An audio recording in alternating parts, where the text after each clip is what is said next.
मेरे इष्ट गुरुदेव के चरणों में मेरा और समस्त विद्वासन परिवार का अनंतोवार नमोस्तु नमोस्तु नमोस्तु। मंच पर बैठे समस्त मुनि संघ को वारंवार वंदन वंदन वंदन।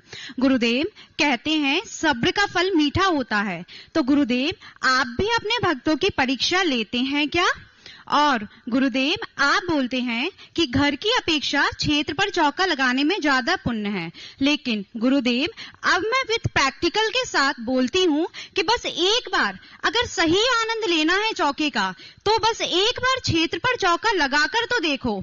इतना आनंद आएगा कि उसी टाइम से यही भावना होगी कि अगर दोबारा भी चौका लगाना है तो क्षेत्र पर ही लगाएंगे। क्या मजा मिक्सी सिलबट्टे की चटनी का, जो आनंद उर्सा बेलन से चटनी बनाने में है गुरुदेव। तो गुरुदेव मेरी जिज्ञासा ये है कि बहोरीवन तीर्थ क्षेत्र पर चौका लगाने के बाद मेरी अर्जी आप इतनी जल्दी सुन लेंगे, कभी सोचा नहीं था। और अगर किसी को क्षेत्र पर चौका लगाने के साथ दोबारा भी क्षेत्र पर ही चौका लगाने का सौभाग्य मिले, तो गुरुदेव उनको कितना पुण्य मिलता होगा? कृपया जिज्ञासा का समाधान करिए। नमोस्तु भगवान, नमोस्तु। क्षेत्र पर चौका लगाने का क्या पुण्य है? क्षेत्र पर चौका लगाने का क्या पुण्य है? बहुत लगाया और कुछ पूछा था। गुरुदेव ये पूछा था कि आप भी भक्तों की परीक्षा लेते हैं क्या? लेते हैं। परीक्षा दिए बिना तो आशीर्वाद देने नहीं चाहिए। आशीर्वाद देते हैं तभी परीक्षा ले लेते हैं, क्योंकि पता नहीं महाराज जी आशीर्वाद दीजिए, अब पता नहीं वो किसी को निपटाने के लिए ले गया हो तो कोई चोरी करने गया हो तो परीक्षा तो लेनी चाहिए। बिना विचारे जो करे सो पीछे पछताए। तो परीक्षा तो होती ही है। अब वो परीक्षा के ढंग अलग अलग होते हैं।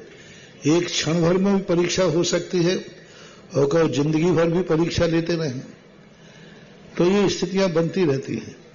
और जहां तक क्षेत्रों पे चौके की बात है, इसमें बहुत फायदे। ये पूज्य आचार्य महाराज की देन है। ये क्षेत्रों के ऊपर साधु रुकते नहीं थे, वंदना करने जाते थे। कोई क्षेत्रों पर साधु नहीं रुकते, वंदना करने जाते थे। और वही साधु जा पाते थे जिनके साथ कोई संघ के चौके होते थे। बाकी साधु दर्शन किए शाम तक वापस हो जाते थे। बल्कि ऐसे भी जाते थे शाम को पहुंचते थे, सुबह दर्शन के वापस हो जाते। लेकिन पूज्य गुरुदेव ने, आचार्य महाराज ने क्या परंपरा चलाई, आज सारे क्षेत्रों पर साधु पहुंचते ही चौके पहले पहुंच जाते हैं। इसका बहुत बड़ा लाभ हुआ, बहुत बड़ा। एक तो श्रावक समस्त प्रकार के विकल्पों से छोड़ करके 24 घंटे धर्म ध्यान में रहता है। और वहां तो उसी के भोजन में भोजन बनाना है। यहां तो सब, जैसे आपने कहा कि कमरा भी ठीक नहीं है, चद्दर है, ठंड भी पड़ रही, गर्मी भी लग रही, और मान लो पटा भी नहीं है, बेलन भी नहीं है, ये चीजें बहुत सारी समस्या है। तो इसका तो एक आनंद अलग है। इसका आनंद हमें इसलिए पता चला कि राजस्थान में एक चौकी ठाणी है। चौकी ठाणी बड़े बड़े सेठ और नेता जिनकी हवेलियां हैं, फिर लालटेन में खावे जाते हैं। और वो जो हाथ की बनी हुई होती ना वो तो इसका अर्थ है कुछ ना कुछ तो है। अभी तीर्थोदय कमेटी ने हमारे रहने का एक स्थान दिखाया, तो मैं जाते गया, मैंने कहा साहब ये तो चौकी ठाणी जैसे बना दिया। यदि गर्मी में आते तो फिर और वैसे ही रुकना पड़ता है। तो एक अलग आनंद होता है, त्याग, समर्पण और श्रद्धा। नगर में चौका लगा रहा है तो वो तो एक ठीक है, महाराज आए हैं तो ठीक है, लगानी है, और कोई नहीं लगाए तो क्या करेंगे, अनेक कारण से। लेकिन क्षेत्र में जाके लगाना, उसकी श्रद्धा की चरम सीमा है, चरम सीमा है। घर में आया हुए मेहमान, जैसे आप लोग हैं, घर में आए हुए मेहमान को तो दुनिया आओ साहब भोजन कर लो, ये तो औपचारिकता भी हो सकती है कि नहीं, औपचारिकता। लेकिन क्षेत्र पे जाके लगा रहा हो, पुण्य देखो कितना है। क्षेत्र पे चौका लगाने से तुम्हारा पुण्य तो बढ़ेगी, क्योंकि 24 घंटे धर्म ध्यान हो रहा है।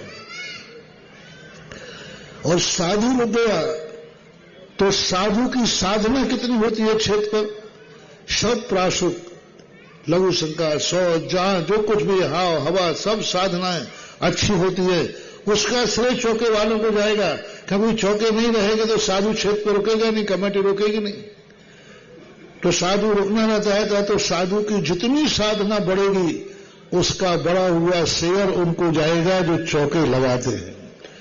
दूसरा, साधु रुकेगा तो क्षेत्र का विकास होगा।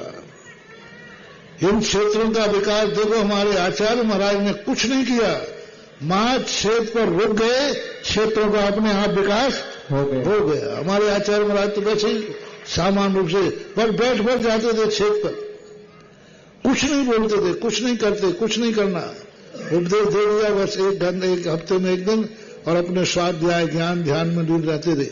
लेकिन उनके बैठने मात्र से कितने यात्री आते हैं, क्षेत्र का प्रचार होता है, क्षेत्र की समृद्धि बढ़ती है। आज सारे क्षेत्र देखो, मां साल भर में एक दिन मेला के दिन कुंडलपुर के कमरे भरते थे, मेला के दिन सब जगह, और आज 12 मासी धर्मशालाएं कम पड़ रही हैं। तो ये इतना बड़ा प्रचार, साधुओं को क्षेत्रों पर रोकना है तो सबसे पहले सारी समाज ये ध्यान करो, कोई साधु आए उसको आहार चर्या के कारण विहार न करना पड़े, ऐसी व्यवस्था बनाओ जैसे आचार्य श्री के लिए। आचार्य से 2 महीने रुक जाए, 4 महीने रुक जाए, कोई फर्क नहीं पड़ने वाला। 2-2, 4-400 चौके लगते थे, 50 साधु 60 साधु थे, 100 चौके लग रहे। तो आज क्षेत्रों का विकास हुआ है, इसलिए क्षेत्रों पर लगाने से और क्षेत्र पवित्र भी होता है और निर्विकल्प भी होता है। तो ऐसे बहुत सारे फायदे होते हैं ऐसा। और बंधुओं, जिस प्रकार आचार्य भगवंत गुरुदेव ने अपने जहां पर जाते थे वहां पर क्षेत्रों का विकास होता था, उन्हीं के पश्चिम पर उन्हीं के उपदेश को अक्षरशः पालन करते हुए जगत पूज्य निर्यापक समय पूज्य गुरुदेव जहां जहां जाते हैं वहां वहां पर नए नए तीर्थों का निर्माण होता है, और पुराने तीर्थ भी जो तीर्थ बिल्कुल पिछड़ गए थे उन तीर्थों का भी उद्धार हो जाता है। जहां पर हम बैठे हैं आज, जहां पर 2013 से के पहले अगर हम इतिहास को देखें तो यहां पर कुछ भी नहीं था, मात्र एक छोटा सा मंदिर था और वहां पर कुछ भी नहीं था।